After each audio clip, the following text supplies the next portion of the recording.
অনেক তত্ত্ব উপাত্তর সাথে জিনের সম্পর্ক আছে। এটা আবার কেমন কথা? এটাও কোরআনেই আছে যে দুনিয়াতে যে ব্যক্তি শয়তান মানুষ শয়তান, তার সাথে জিন শয়তানের যোগাযোগ থাকে। বিশ্বাস করেন না? দুনিয়াতে যে ব্যক্তি মানুষ শয়তান, তার সাথে জিন শয়তানের যোগাযোগ থাকে।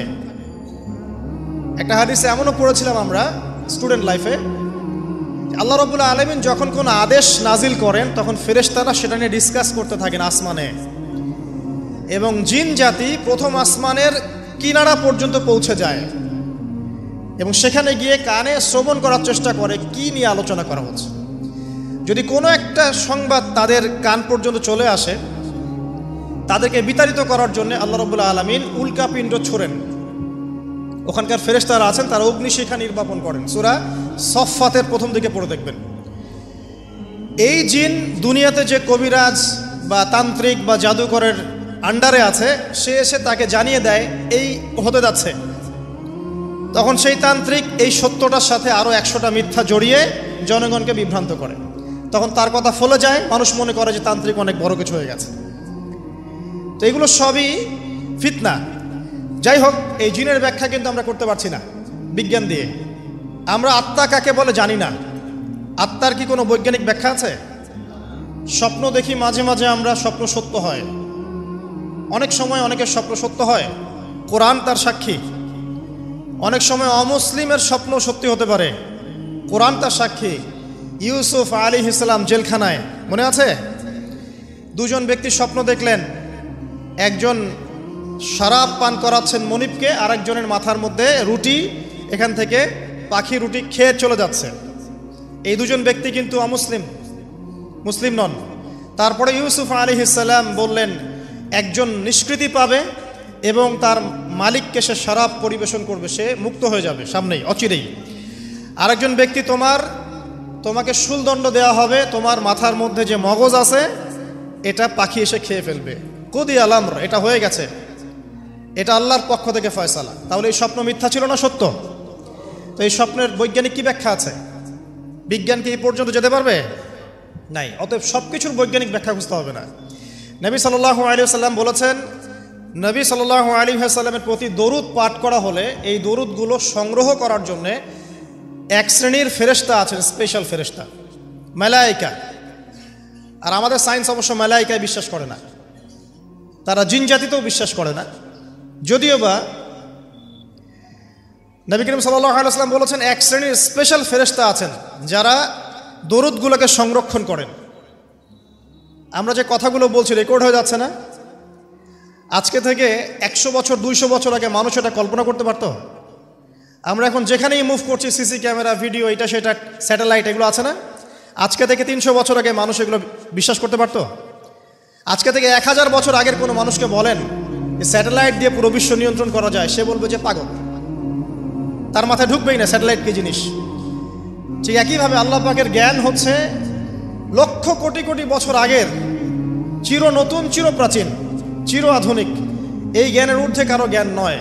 এই জন্য এখন এগুলো কথা অনেকেই প্রশ্ন তোলে যে ফেরেশতা আবার কি জিনিস, জিন আবার কি, ইসলাম এগুলোতে কেন বিশ্বাস করে? সুবহানাল্লাহ।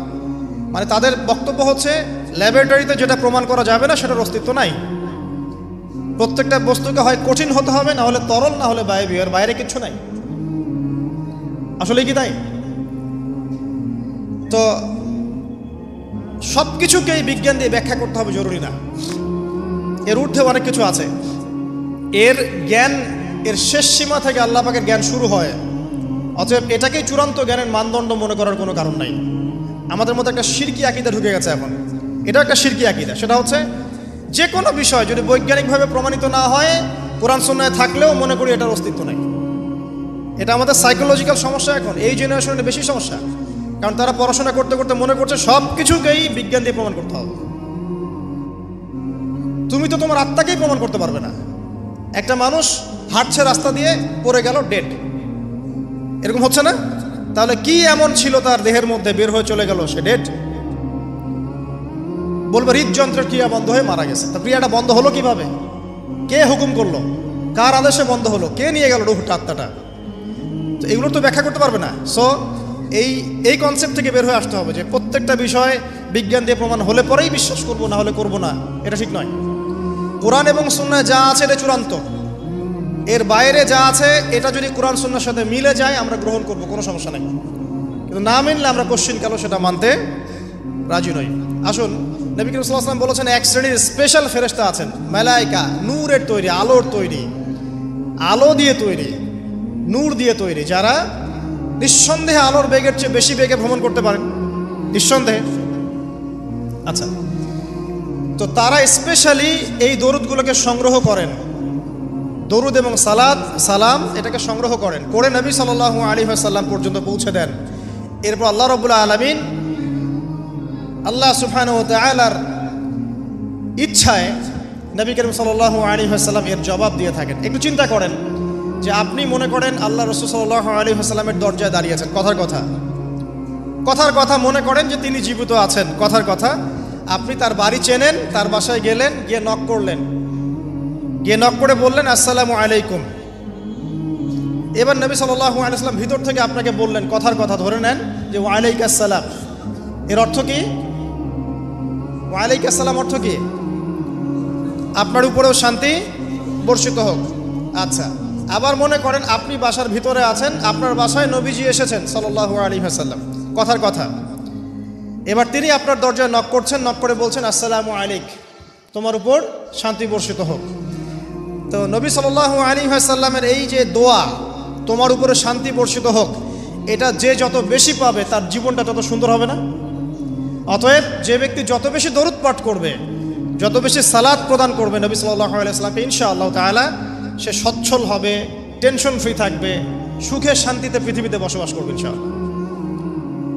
আর সুখ বলতে আমি শুধুমাত্র চাকচিক্য বোঝাচ্ছি না, বাড়ি গাড়ি স্ট্যাটাস বোঝাচ্ছি না। সুখী হওয়ার জন্য টাকা যথেষ্ট না। অনেক সময় দেখবেন কোটিপতি মানুষ সুখী নয়, একজন ভ্যান চালক সুখী। সুখ টাকা দিয়ে কেনা যায়? সুখ বলতে মনের সুখকে বোঝানো হচ্ছে। আল্লাহ পাক আমাদেরকে বোঝার তৌফিক দান করুন। আমি যেটা বলতে চাচ্ছিলাম, জুমার দিনে বেশি থেকে বেশি নবীর উপর দরুদ পাঠ করতে হবে। কোন দরুদ পাঠ করব? একটা সংক্ষিপ্ত দরুদ আছে, পড়তে পারি আল্লাহুম্মা সাল্লি ওয়া সাল্লিম আলা নবিয়িনা মুহাম্মদ, এটা পড়তে পারি। আরেকটা আছে আল্লাহুম্মা সাল্লি আলা মুহাম্মাদিন ওয়া সাল্লিম, এটা সংক্ষিপ্ত। আর যদি আপনার সামনে নবীর নাম উচ্চারণ করা হয় বলবেন সাল্লাল্লাহু আলাইহি ওয়াসাল্লাম। অথবা সবচেয়ে সেরা দরুদ হচ্ছে দরুদ ইব্রাহিম, আল্লাহুম্মা সাল্লি আলা মুহাম্মদ ওয়া আলা আলি মুহাম্মদ কামা সাল্লাইতা আলা ইব্রাহিম ওয়া আলা আলি ইব্রাহিম ইন্নাকা হামিদুম মাজিদ। আল্লাহুম্মা বারিক আলা মুহাম্মদ ওয়া আলা আলি মুহাম্মদ কামা বারাকতা আলা ইব্রাহিম ওয়া আলা আলি ইব্রাহিম ইন্নাকা হামিদুম মাজিদ। এটা প্রথম আমল, জুমার দিনে করবেন। এছাড়া প্রত্যেক দিন সকালে 10 বার এবং সন্ধ্যায় 10 বার করে দরুদ পড়বেন। তাহলে কি হবে? ইনশাআল্লাহ তাআলা আপনি, আমি, আমরা সবাই কিয়ামতের মাঠে নবী সাল্লাল্লাহু আলাইহি ওয়াসাল্লামের সুপারিশ পেয়ে যাব ইনশাআল্লাহ।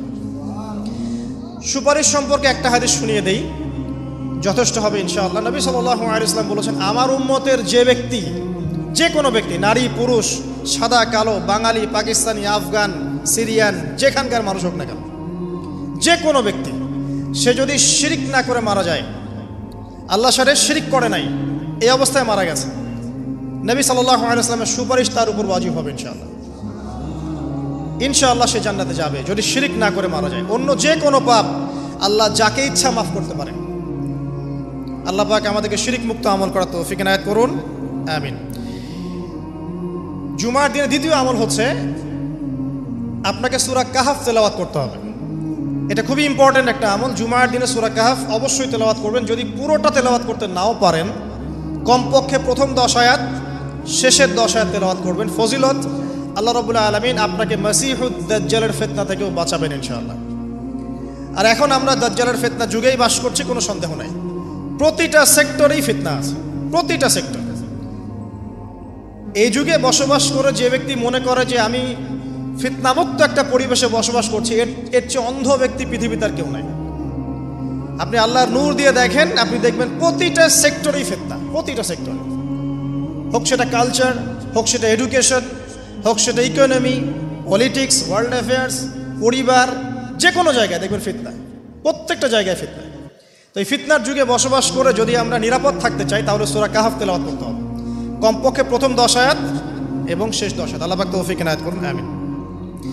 আরেকটা আমল বলবো জুমার দিনে, সেটা হলো যে জুমার দিনে বেশি বেশি দোয়া করবেন আল্লাহর কাছে, কারণ এই দিনে 2টা সময় আছে, এই সময় দোয়া কবুল হয়ে যাবে ইনশাআল্লাহ তাআলা।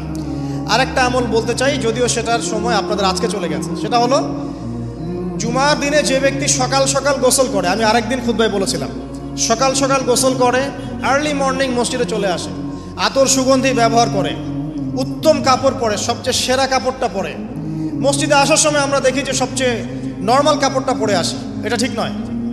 আমরা এখানে আল্লাহর সাথে সাক্ষাৎ করতে এসেছি।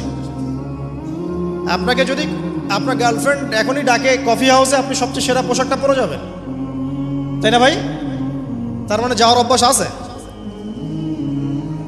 বা কোনো বিশেষ ব্যক্তি যদি আপনাকে ডাকে, এমপি হোক, মন্ত্রী হোক, বা কোনো ব্যারিস্টার, কোনো স্যার, কোনো জজ, আপনাকে একটা কনভারসেশনের জন্য ডাকলো, আপনি সবচেয়ে সেরা পোশাকটা পরে যাবেন, তাই না? আপনার সামর্থ্য অনুযায়ী সবচেয়ে সেরা পোশাক পরতে হয় মসজিদে আসার সময়। খুযু যিনাতাকুম ইনদা কুল্লি মসজিদ, আল্লাহ পাক বলেছেন প্রত্যেকবার যখন মসজিদে আসবে তখন সেরা পোশাকটা পরে আসবে।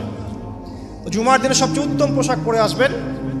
আসার পর সকাল সকাল গোসল করে সুগন্ধি ব্যবহার করে পায়ে হেঁটে যে ব্যক্তি আসে এবং ইমামের এই যে কাছাকাছি বসে, ইমামের কাছাকাছি বসার পরে খুতবা মনোযোগের সাথে শ্রবণ করে এবং খুতবার মাঝখানে কোনো কথা বলে না, কাউকে ডিস্টার্ব করে না।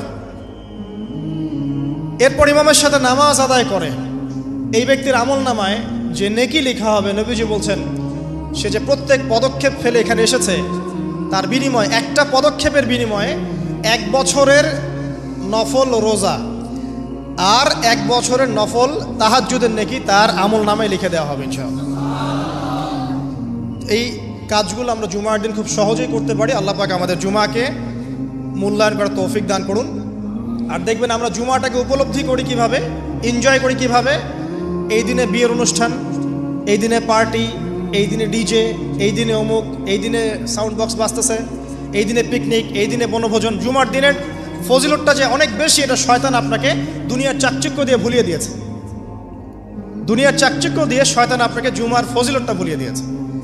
মনে রাখবেন, যত কাজ জুমার দিনের বাইরে, জুমার দিনটা হচ্ছে আমাদের সংস্কৃতি, ইবাদত করার সংস্কৃতি। একটা কথা মনে পড়লো, বলে ফেলি, যে একটা বিষয় মাথায় ঘুরপাক খেত সবসময় ছোটবেলা থেকে, যে আল্লাহ পাক ইসলাম কেন নাজিল করলেন, মানে ইসলাম আমাদেরকে দিয়েছেন কেন আল্লাহ রাব্বুল আলামিন। আমরা জানি এটা কমপ্লিট কোড অফ লাইফ, সব বিষয়ের সমাধান আছে, এভরিথিং ইজ অল রাইট, কিন্তু একটা মনের শান্তি পাওয়ার মতো উত্তর পাচ্ছিলাম না। উত্তরটা আমরা এই বয়সে এসে বুঝতে পারছি, সেটা হচ্ছে আল্লাহ পাক আমাদেরকে দ্বীন ইসলাম দিয়েছেন কি জন্য জানেন? যাতে আমরা জীবনটাকে উপভোগ করতে পারি। জানেন, যাতে করে আমরা জীবনটাকে উপভোগ করতে পারি এবং জীবনটা উপভোগ করে পরকালেও জান্নাত পেতে পারি।